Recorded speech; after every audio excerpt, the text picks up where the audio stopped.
Hello friends, स्वागत है आप लोग का एनसीईआरटी जोन में।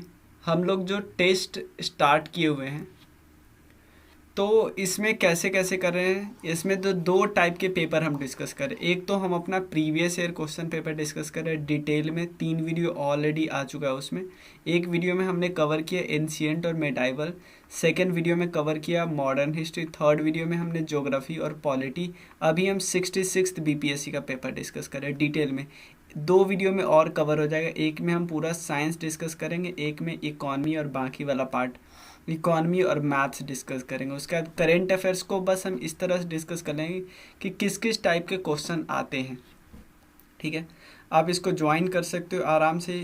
इसमें आपको जो 20 प्रीवियस ईयर क्वेश्चन और 20 टेस्ट, इसके डिटेल वीडियो सॉल्यूशन मिलेंगे। उसके अलावा क्वेश्चन पेपर और सॉल्यूशन मिलेंगे। क्लियर? चेक आप लोग को खुद करना है। वहाँ पे आप मुझे बस बता सकते हो क्या क्या डाउट हो रहा है, क्या प्रॉब्लम हो रहा है, किस सेक्टर में प्रॉब्लम हो रहा है। लेकिन एनालिसिस वगैरह मैं एक पर्सन टू पर्सन वो हम नहीं करवा रहे अभी, ठीक है, क्योंकि थोड़ा सा मैन पावर की कमी है।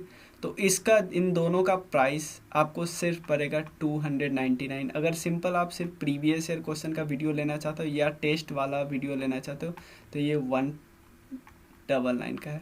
दोनों मिला के 299। क्लियर? बहुत सस्ता किया है मैंने। ठीक है, तो चलिए शुरू करते हैं।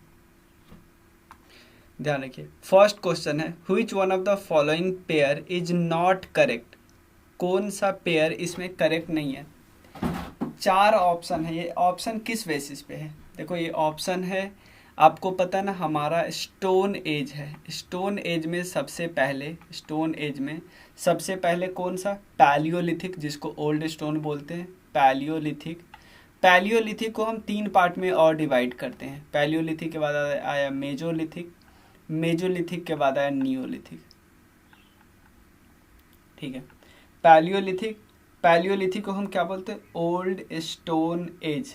ओल्ड स्टोन एज इसमें ज़्यादातर लोग यूज करते हैं जो हंटिंग और गैदरिंग करते थे, और लेकिन जो भी इक्विपमेंट यूज करते थे जानवर वगैरह का मारने के लिए, बड़े बड़े इक्विपमेंट होते थे। लेकिन मेजोलिथिक में माइक्रोलिथ्स का यूज होने लगा। ठीक है ना, छोटे छोटे इंस्ट्रूमेंट यूज होने लगे। तो यहाँ पे यही ऑप्शन गलत है, क्योंकि मेजोलिथिक में भी यहाँ पे लिखा हुआ हंटिंग और गैदरिंग। नहीं, सिर्फ हंटिंग और गैदरिंग नहीं हो रहा था। हंटिंग गैदरिंग के अलावा बहुत सारे और भी डोमेस्टिकेशन, जानवर का डोमेस्टिकेशन स्टार्ट हो चुका था। और फर्स्ट जो जानवर था जिसको डोमेस्टिकेट किया गया था वो था डॉग। एक चीज़ और मैं एक एक्स्ट्रा इन्फॉर्मेशन बताता हूँ। जो पॉटरी है ना, वो मेजॉरिटी जो मेजोलिथिक साइट है वहाँ पे नहीं मिली, लेकिन यूपी के मिर्ज़ापुर में मिली थी। और भी बहुत साइट है, लेकिन उतना ज़्यादा आपको ध्यान नहीं रखना है। जैसे मेजोलिथिक साइट का एक बगोर साइट है राजस्थान का, ये है मेजोलिथिक साइट है। ठीक है, उसके बाद आदमगढ़ है मध्य प्रदेश का, एमपी में, ये सब साइट है। और विम्बेटका जो आपको मिलते हैं ना, अपर पैलियोलिथिक वाला एज है ना, उसमें आपको विम्बेटका के मिलते हैं। ये बात ध्यान रखिए। साइट वाले और क्वेश्चन आएंगे ना तो और हम डिस्कस करें, अभी साइट वाला क्वेश्चन ज़्यादातर नहीं है। चलिए सेकेंड क्वेश्चन डिस्कस करते हैं। यहाँ पे भी साइट वाला वगैरह क्वेश्चन है। Which one of the following pairs is correct. Rock shelter मिले थे लंगन से। उसके बाद माइक्रोलिथ मिले महादाहा से। यहाँ पे आपको करेक्ट ढूंढने हैं। और बुचरिंग से जो रिलेटेड जो साइट मिला है उसका नाम है लेखरिया। और स्टोन टूल का वर्कशॉप मिला है, ये मिला है ईशामपुर। पहला ऑप्शन क्या है? पहला ऑप्शन आपसे सिर्फ करेक्ट पूछ रहा है, कौन करेक्ट, तो ये करेक्ट नहीं है। रॉक शेल्टर एक्चुअली लंगनाज आपको गुजरात में है। और लंगनाज में मिला है क्या क्या? जो नियो पैलियोलिथिक और अब मेजो पैलियोलिथिक है ना, इसके कुछ सामान मिले हुए हैं। माइक्रोलिथ तो आपको पता है ना, मेजोलिथिक एरा का सामान है, मेजोलिथिक एरा का सामान है। लेकिन ये साइट मेजोलिथिक का नहीं है। लेकिन स्टोन टूल का वर्कशॉप ये ईसामपुर में मिला है। ठीक, ये बात करेक्ट है। ये ऐसे क्वेश्चन आप प्रीवियस ईयर से ही कर लो, क्योंकि ज़्यादातर आप इसमें एक्सपेक्ट नहीं कर सकते कि मैं बहुत ज़्यादा इसको रट वट लूँगा, क्योंकि बहुत सारे साइट है। ये प्रीवियस ईयर क्वेश्चन से ही आप कर सकते हो। नेक्स्ट है इंडिका, तो मेगास्थनीज की बुक है, हम सबको पता है मेगास्थनीज। मेगास्थनीज पहले फॉरेनर थे जो इंडिया में आए थे, किसके समय में? चंद्रगुप्त मौर्य के समय में आए थे, हम सबको पता है। और इसका देखो एक्चुअली इंडिका जो है अभी प्रेजेंट नहीं है, इंडिका अभी आपको नहीं मिलेगा इंडिका, लेकिन इंडिका में जो भी चीज़ लिखी थी वो बाद में जो भी ट्रैवलर आए वो अपने अकाउंट में लिखे थे इंडिका के बारे में, इसीलिए इंडिका के बारे में पता चल रहा है। क्या क्या लिखे, जैसे मान लो कोई कुछ भी लिख रहे हैं तो उसमें कोट कर दिया किसको कि भाई मेगास्थनीज की इंडिका में ये लिखा हुआ था। तो इसमें कौन से ट्रैवलर ने इंडिका के बारे में कुछ भी नहीं बोला? ये है कैटेसिस, ठीक है, ये इन्होंने कुछ भी नहीं बोला था। तो आप देखते हैं किन्होंने क्या क्या बोला, ज़्यादा हमें नहीं ध्यान देना है, फिर भी मैं बताता हूँ। ये जो स्ट्रेबो है, स्ट्रेबो क्या करते थे? स्ट्रेबो बोलते थे कि मेगास्थनीज तो लायर है, कुछ नहीं बोले, मतलब ये गलत लिखे। एरियन तो जो मेगास्थनीज बोलते थे फेवरेबल बोलते थे कि भाई सही लिखा है। प्लीनी क्या बोलते थे? प्लीनी डिसफेवर करते थे मेगास्थनीज के स्टेटमेंट को, ये डिसफेवर करते, इतना डिटेल में नहीं जाना है। ये क्या करते थे? ये लायर बोलते थे, ये फेवर करते थे। चलिए, Which of the following statement are not correct, मतलब इसमें से कौन सा सही नहीं है वो बताना है आपको, ध्यान से देखना। आफ्टर बलवन्स डेथ, बलवन के डेथ के बाद उनका सन जो बुगरा खान था उन्होंने एज्यूम किया सॉवरेनिटी इन लखनऊती, मतलब लखनऊती पे कंट्रोल एस्टैब्लिश कर लिया।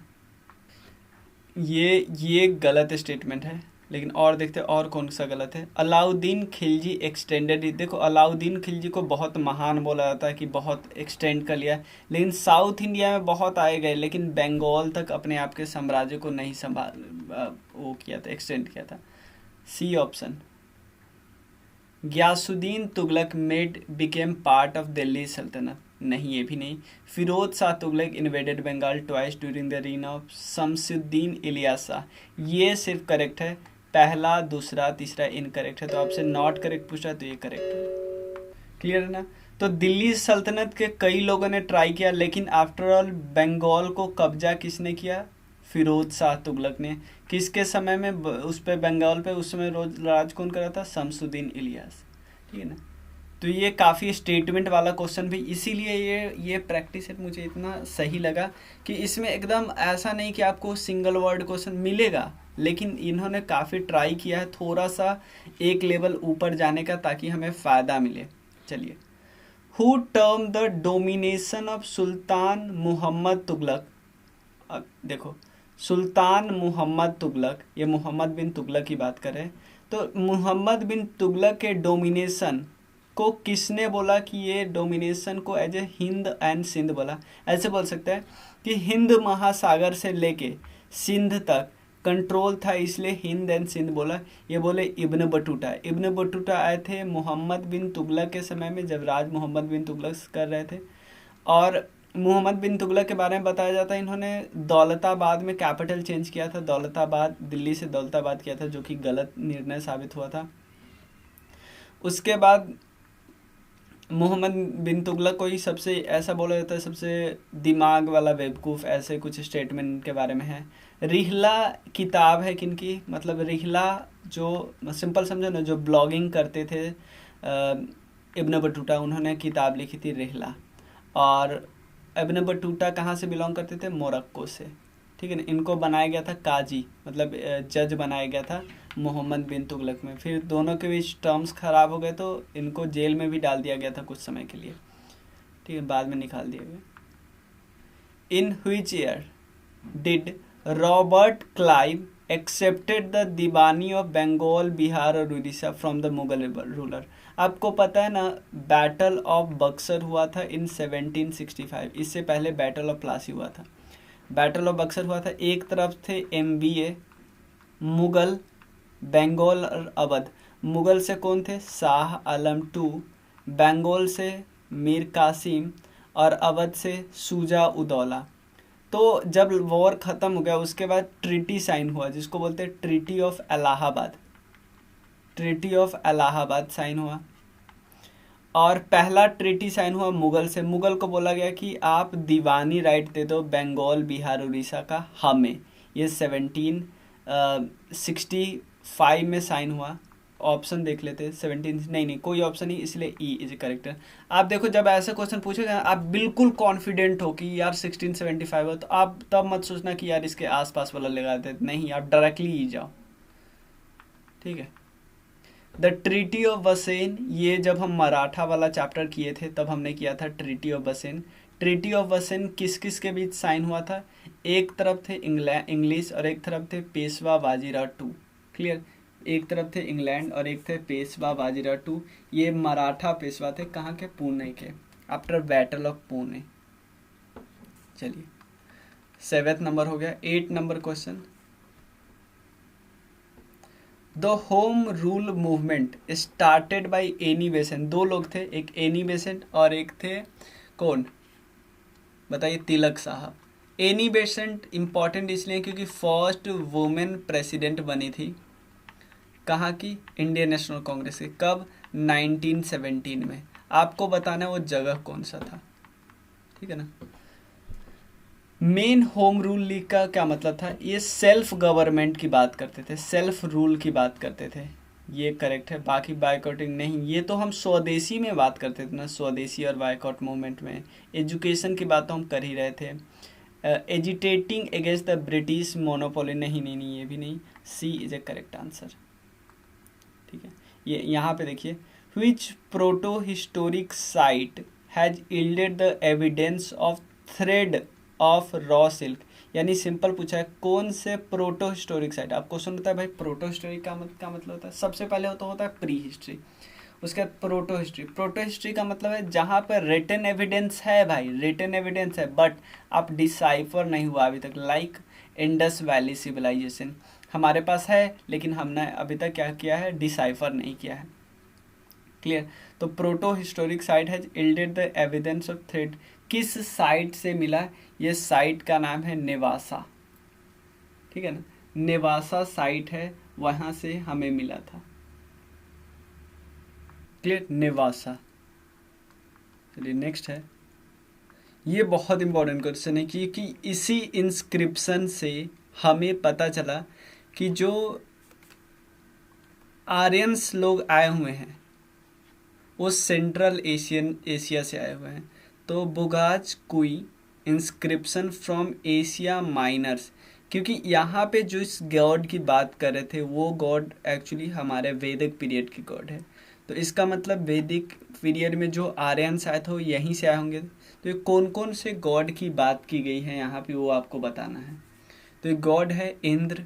देखो आप कौन कन्फ्यूज में होता है क्योंकि सूर्य गॉड वगैरह का नाम हमने देखो वैदिक पीरियड में तो नहीं सुना है, तो सूर्य नाम से आप ऑप्शन हटा सकते हो। तो ये वाला ऑप्शन वैसे भी हट गया, ये तो चले हटा दो।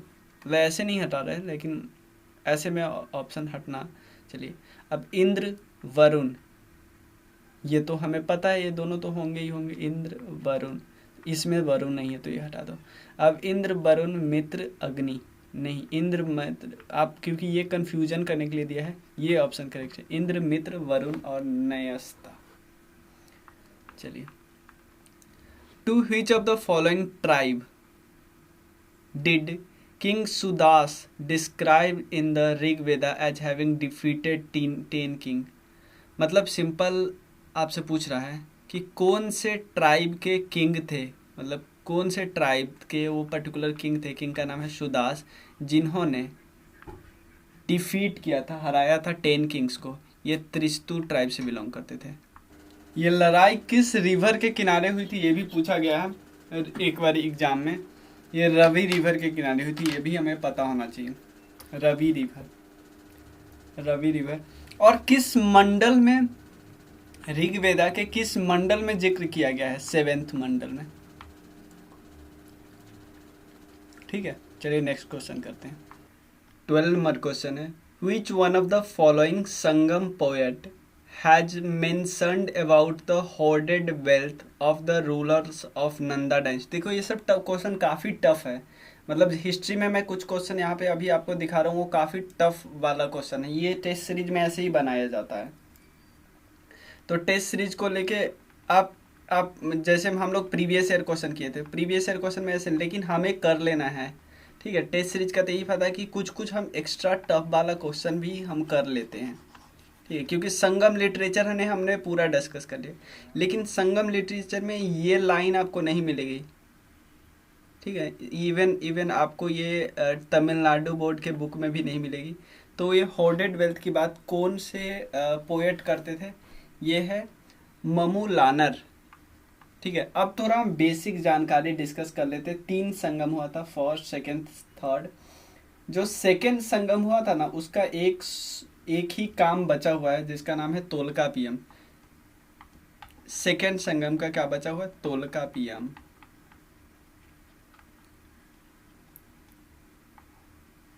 ठीक है, और उसका थर्ड संगम का कई सारे बचे हुए, कई सारे लिटरेचर बचे हुए हैं, जैसे पट्टू पट्टू, उसके बाद है इटू टुगाई, और उसके बाद है और भी एक दो है। ठीक है, एक और है कि आपसे पूछा जा सकता है बाइबल ऑफ तमिललैंड किसको बोला जाता है? तिरुकुरल को। तिरुकुरल को बाइबल ऑफ तमिललैंड बोला जाता है, तिरुकुरल। चलिए, the first reference of Turkan e Chihalgani has been made in किस, सिंपल समझो ना, किस टेक्स्ट में सबसे पहले, जो चालीसा नहीं था, ये सब तो हमें पता है चालीसा के बारे में, इल्तुतमिश ने चालीसा बनाया था, ये स्लेव होते थे। ठीक है ना, और इसको वेल एजुकेटेड सब कुछ सिखाया जाता था, और उसके बाद एडमिनिस्ट्रेशन में ये पार्टिसिपेट करते थे। ये सब किस टेक्स्ट में लिखा गया है, ये आपको बताना है।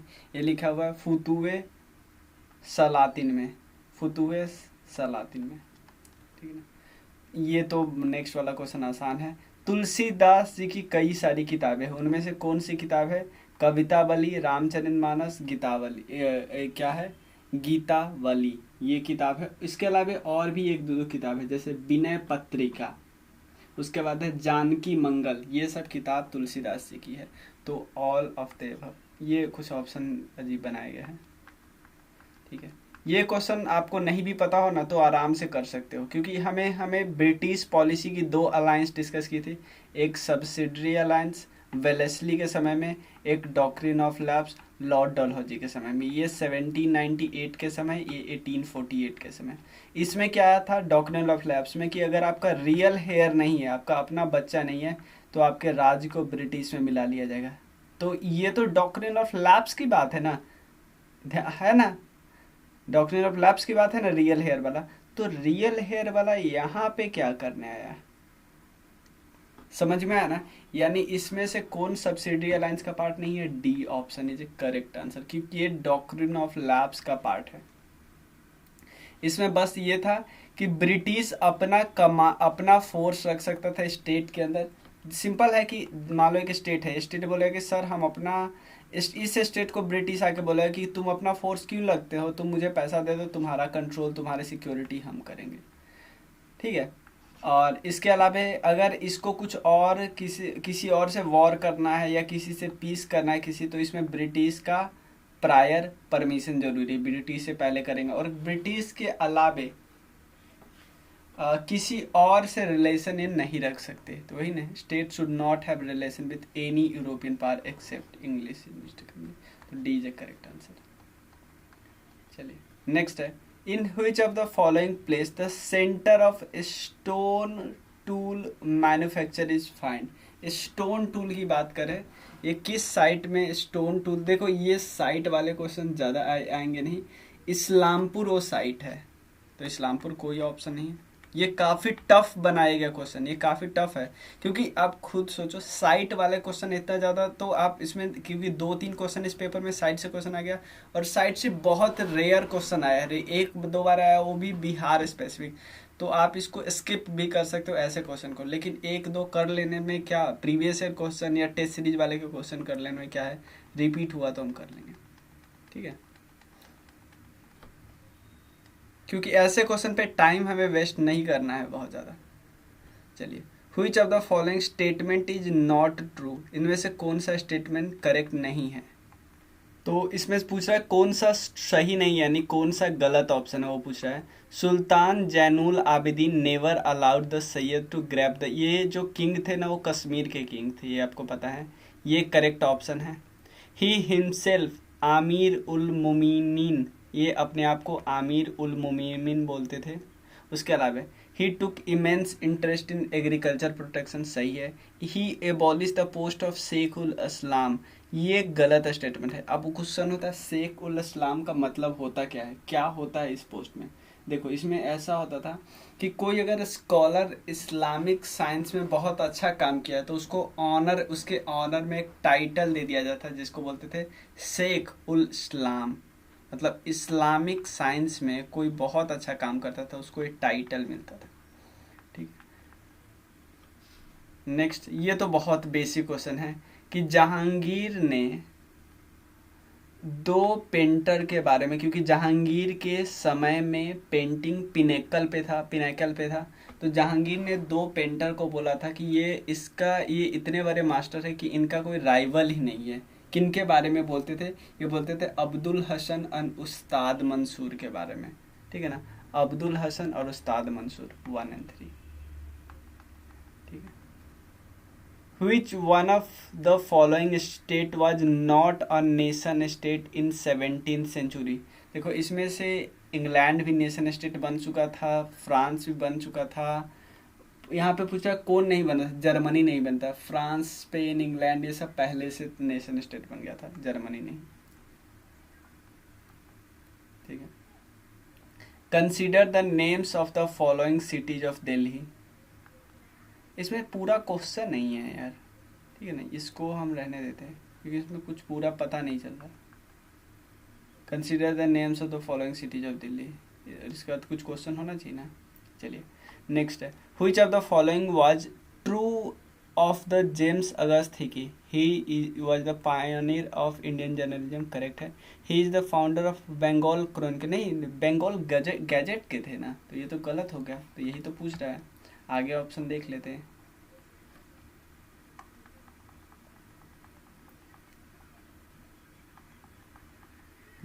He was always work for the freedom, press freedom की बात करते थे, कई बार जेल गए फियरलेस जर्नलिज्म के कारण। चलिए नेक्स्ट करते हैं। The biggest British capital investment, मतलब ब्रिटिश जो कैपिटल इन्वेस्टमेंट करता था इंडिया में, वो किस फील्ड में सबसे ज़्यादा करते थे। Jute mill, the railway, banking, insurance and shipping, tea and coffee और indigo plantation, none of the above. सिर्फ जूट में नहीं था, रेलवे, बैंकिंग, इंश्योरेंस, शिपिंग, इन सब मिला के। यहाँ पे पूछ रहा है कि 16th और 17th सेंचुरी में इंडिया का कितना परसेंटेज पॉपुलेशन गांव में रहता था। ये 85% है। ईस्ट इंडिया कंपनी में lost the monopoly of Chinese trade, देखो 1793 वाले जो एक्ट है ना, चार्टर एक्ट, इसमें बोला कि आपको 20 साल तक और मोनोपोली रखने देंगे, उसके बाद खत्म।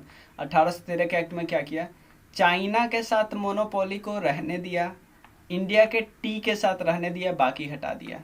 लेकिन 1833 में क्या किया, ये जो मोनोपोली था चाइना के साथ वो भी खत्म कर दिया। ठीक है ना।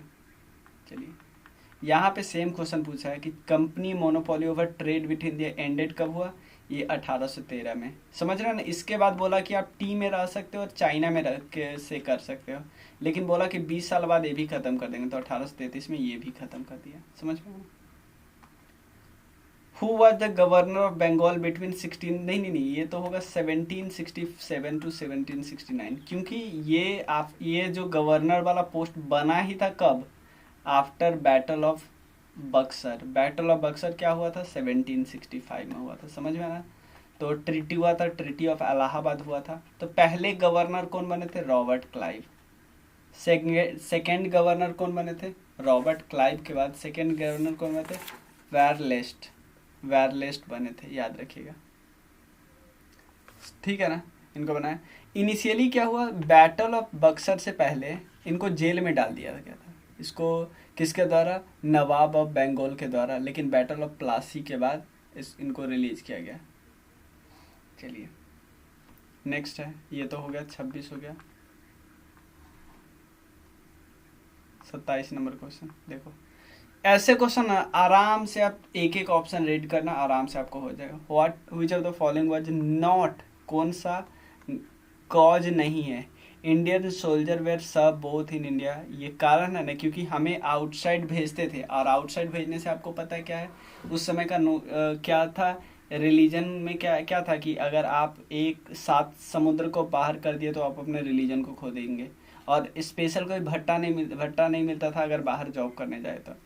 इंट्रोडक्शन, ये तो मेन कारण था। ग्रेट डिस्पैरिटी बिटवीन, हाँ भाई, इनको ज़्यादा सैलरी, इनको कम सैलरी, इनकी अच्छी जगह पे पोस्टिंग, मतलब अच्छा से व्यवहार, इसके साथ खराब।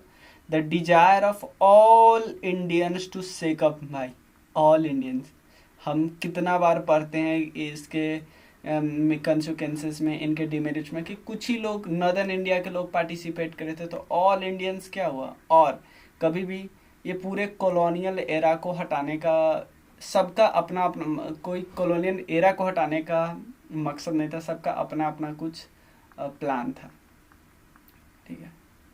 Of the following which is not the part of changes brought about Tipu in quest of for independence. Tipu Sultan क्या क्या बदलाव लाया वो बात करते हैं। देखो, he inserted his own name in the खुतबा। देखो ये होता क्या था, जब सिंपल समझो ना, इस्लाम में जब सरमन वगैरह होता है, जब उपदेश दिया जाता है, तो उसमें इनका नाम भी दोहराया जाएगा, इनका मतलब ये बहुत महान काम किए, ठीक है। ही सॉट अ सनद from a Khalifa for the legitimation, मतलब ये चाहते थे खलीफा से ये पर्टिकुलर एक सनद मिल जाए ताकि इनका रोल जो हो लेजिटिमाइज हो जाए। इन्होंने इंडिपेंडेंट क्वाइन घोषित किया, सही है। He threatened all the European company to out from South India. भाई नहीं, इनका दोस्ती भी था किसी किसी कंपनी से, फ्रांस से दोस्ती भी था, ठीक है नहीं, जैकोबियन क्लब के मेंबर भी थे, तो ये तो गलत होगा ना, क्योंकि सारे यूरोपियन से इनको नफरत हो रही थी, ठीक है ना। तो D is a incorrect option. when and where the society for translating European sciences, ये कहाँ पे सेट हुआ, society for translating European sciences, ये सेटअप किस जगह पे हुआ ये आपको बताना है। ये सेटअप हुआ था कलकत्ता में इन 1825, ठीक है, कोई दिक्कत नहीं। और by student of Hindu college in Calcutta under the guidance of Horace Hayman Wilson के द्वारा। ये नाम लिख दो, simple, Hayman Wilson. In which of the following Pala ruler mentioned a person name Keshav, मतलब कौन से पाल रूलर एक पर्सन का मेंशन करते थे जिनका नाम केशव था, ये बताना आपको। यह धर्मपाल, ठीक है। यहीं तक रहने देते, 30 तक हम लोग इस वीडियो को आप लोग देखिए। अगर इसमें कोई बदलाव करना है तो आप बोल सकते हो, और जितने भी लोग ज्वाइन करना चाहते हैं, जो बहुत मिनिमम फी मैंने रखा है, बस थोड़ा सा जो भी ज़रूरत होता है इसमें उतना निकल जाए, बस काम काफ़ी हो जाएगा, ठीक है। बस 199 है, ठीक है। प्रीवियस ईयर क्वेश्चन 7 लोगे तो 299, ठीक है। चलिए, थैंक यू सो मच।